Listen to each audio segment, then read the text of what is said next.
For over 160 years, Moore College of Art and Design has excelled in educating women for careers in the arts and to be leaders in their chosen fields.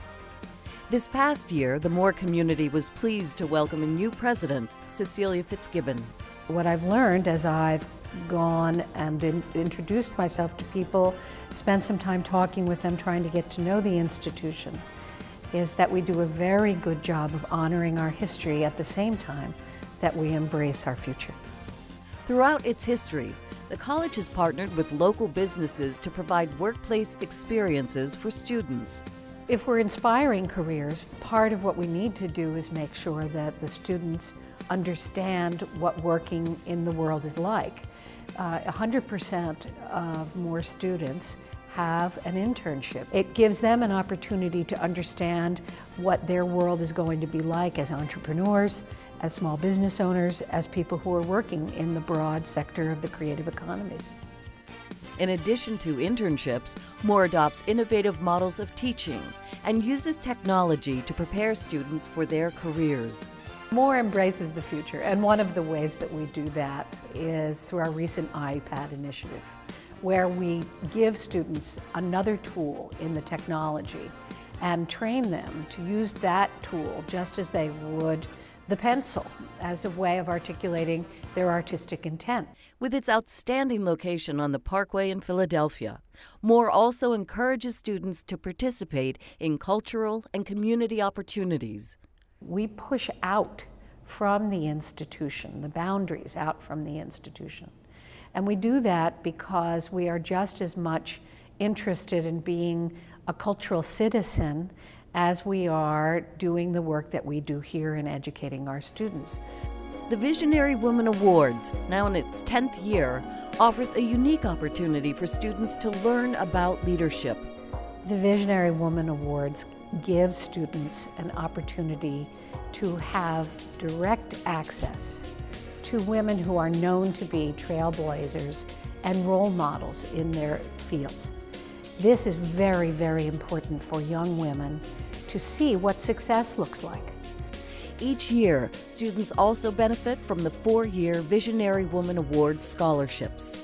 I always want to tell everyone to come to Moore, and I'm really excited to know that the Visionary Woman Scholarship is giving more young women an opportunity to know about Moore and have the ability to come to Moore and have the same formative, incredible experience that I've had here.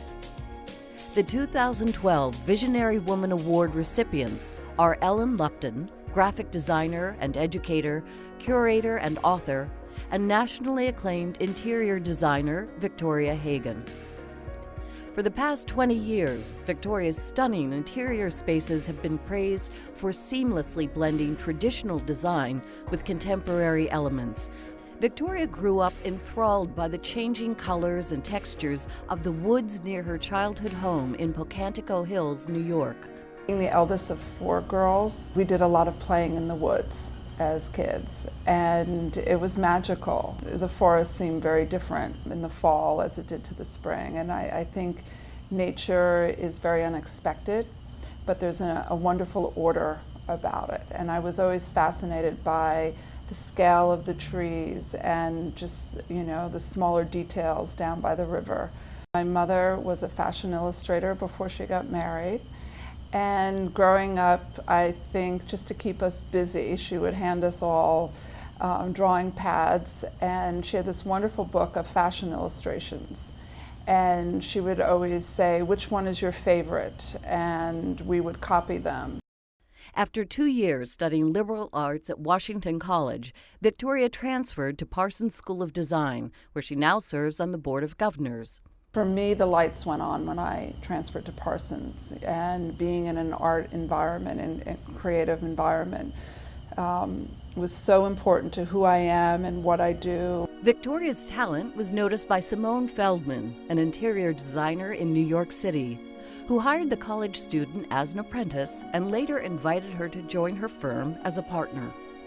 An early success for the team came in 1988 with an opportunity to design a space in a show house in Southampton, Long Island. We created this room. It was really so much fun. It was called Through the Looking Glass, and it was based on Lewis Carroll's Alice in Wonderland. And within a month after that, our room was on the cover of New York Magazine, and House and Garden had asked to photograph my apartment, and we just then started getting published and getting clients and traveling to places to do work.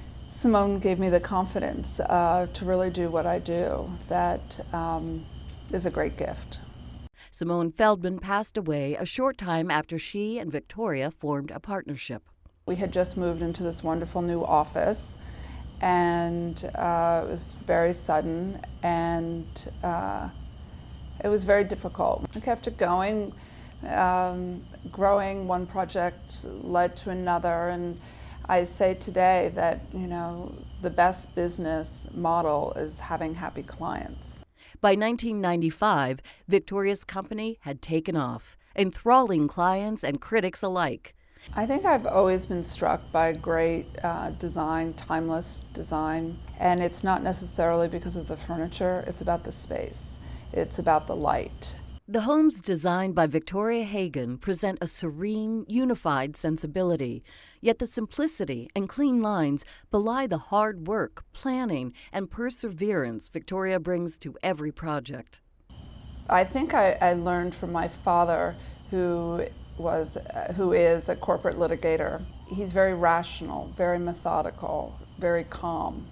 I go back to the creative process, the process of analyzing a problem, solving a problem, and always having a positive attitude that you will come to a resolution that can make everyone happy. Victoria thrives on designing a diverse range of spaces, including her airy, light New York offices with views of Central Park.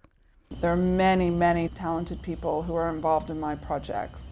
I always feel that I'm either the captain of the team or I'm the one that I think has the vision and the confidence to keep it moving. Victoria's singular vision has been recognized by the New York Times, Vogue, Town & Country, Harper's Bazaar, and more. Architectural Digest has repeatedly named her to its top 100 list of interior designers.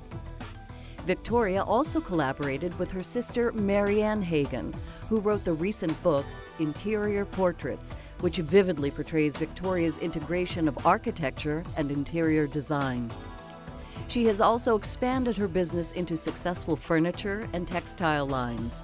I think my furniture is graphic. There's a sculptural quality to it while at the same time being functional. And the fabric was the same way. I was initially inspired to create very bold graphic patterns because I like how they play with scale. Victoria Hagan has mastered both the business and artistic aspects of interior design, but family is vital to her sense of balance. I think what keeps me very focused is my love of family. My time with my family makes me a better designer. I think when you can connect one's lifestyle with one's interiors and the architecture, and you can sync it together, then I think it's good. Perhaps no one more than Ellen Lupton has raised awareness and cultivated an understanding of the art and impact of graphic design on our culture. As a teacher, writer, curator, and designer, she blends multiple careers. She has won several awards, including the Gold Medal of the American Institute of Graphic Arts. I will talk to design, about design, to anyone who will listen. It's my passion. I really enjoy telling stories about design and bringing design to life to people. Ellen and her twin sister Julia grew up in Baltimore, Maryland. I lived very close to the Baltimore Museum of Art, and that was a place that we went a lot. Ellen attended Cooper Union College in the 1980s, which put her on a path for a career in graphic design. Graphic design was the major for kids who were neat, which I wasn't. And I was sort of lucky to have a teacher who approached it a little bit differently and didn't emphasize hand skills so much as thinking skills, and that was very inspiring to me. And there was sort of a moment when I discovered typography as the physical, visual embodiment of language. And that happened for me in art school and was really a revelation. Upon graduating, Ellen became a curator for a small gallery in New York City run by Cooper Union. I did that for 7 years, and I did it in a very hands-on way. So I was the only employee.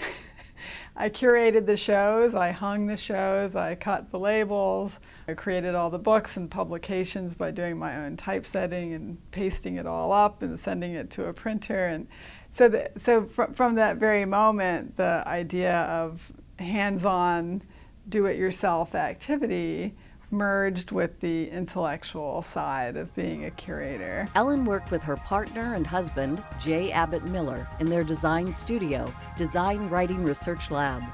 They won the Chrysler Design Award and published a text on design. Today, they both work between Baltimore and New York while raising a family. When I went to Cooper Hewitt in 1992, I went there with this hands-on knowledge that was very lived and physical. And for many years at Cooper Hewitt, I designed books as well as writing them. Ellen is also working with the Cooper Hewitt to prepare for their newly renovated building. I'm working on some of the opening exhibitions that will present to the public what design is. We want the design process to be unfolding and to invite people to participate in that in a very active way. She recently curated the landmark traveling exhibition, Graphic Design Now. An exhibition involves the entire museum. It's really always a collaborative enterprise. In 1997, Ellen returned to Baltimore when she joined Maryland Institute College of Art as chair of the undergraduate program in graphic design. She later founded the Graphic Design Masters in Fine Arts program and serves as its director. I'm a product of an art school, and now I teach in an art school, and I have real belief in that as a very valuable form of education. Using her experience as a designer and author, she began publishing books with MICA students in collaboration with Princeton Architectural Press. Ellen is also the author of the acclaimed Thinking with Type, a guide to typography used worldwide as a reference and textbook. The hands-on, do-it-yourself approach to design became an ongoing theme in Ellen's work. She collaborated with her sister, Julia Lupton, to write Do-It-Yourself Kids, featuring work by their children. I've become really interested in creating books that are tools for other people to use.